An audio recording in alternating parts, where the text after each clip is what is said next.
आज भुवनेश्वर थिबा लिंगराज मंदिर निकट जमीश्वर पाटना साहिरी माँ बाटमंगला पूजा महा धूमधाम रे पालित होइछे। माँकर पूजा वर्षके 12 मासरु चैत्र मासरे पूजा पड़ी थाए। ए पूजा करिवार विधि की चैत्र मासर प्रति मंगलवार रे माँ को पूजा प्रारंभरु माँ को पाखरे नड़िया आउ गुआ मानसिक भाव में रखी शंखा चूड़ी सिंदूर व्रत माँ को अर्पण करा जाए। पूजारी माँ को प्रिय फूल मंदार गेंडु मध्य माँ को दि जाए। ता सहित मंगला माँकर अति प्रिय पणा नड़िया कदली काकुड़ी सेव आदि विभिन्न प्रकार फल प्रस्तुति पणा माँ को अर्पण करा जाए। केउ वर्ष मंगला माँ को पूजा चैत्र मासरे तो 4 पाली तो आउ केउ मासरे 5 पाली पूजा पड़ी थाए।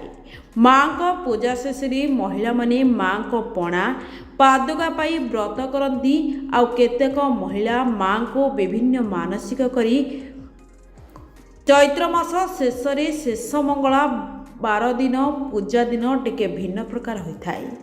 से दिन मानसिक करिथिबा पिठा पणा बड़ आकार करी भोग बंटन करा जाए।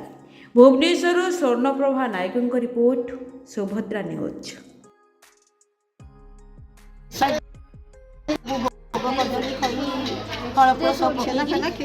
এই যে ভোগটা হুয়ে কোথিরে তৈরি হুয়ে সব ক্ষীর কদলী ছেনা নড়িয়া ছেনা গোলমরিচ বেল সব পড়ে। কেতে পাড়ি হেলা মাসর এইটা বছরে 4 পাଳି পূজা আরম্ভ সব কোন সব বসা যাই মাଙ୍କ পাখরে বসা গুয়া নড়িয়া বসে সে সব কোন হুয়ে গনরা সে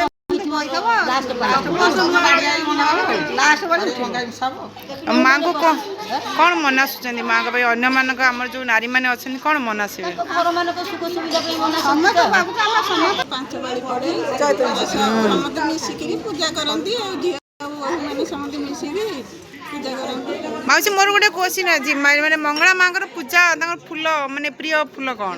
ମନ୍ଦାର ଫୁଲ ମନ୍ଦାର ଝିଅ ବୋହୂ ମାନେ ସମସ୍ତେ ମିଶିକି ପୂଜା କରନ୍ତି। କ୍ଷୀର ଦହି ଗୁଡ଼ ସବୁ ପ୍ରକାର ଜିନିଷ ସବୁ ଫଳ ପଡ଼ିକି ପୂଜା କରନ୍ତି। ତାଙ୍କର ପ୍ରିୟ ଫୁଲ କଣ ମାଙ୍କର? ମନ୍ଦାର ଫୁଲ ଆଉ ଅନ୍ୟ ଅନ୍ୟ ଫୁଲ ଲାଗି ରହେ। ତରାଟ ମନ୍ଦାର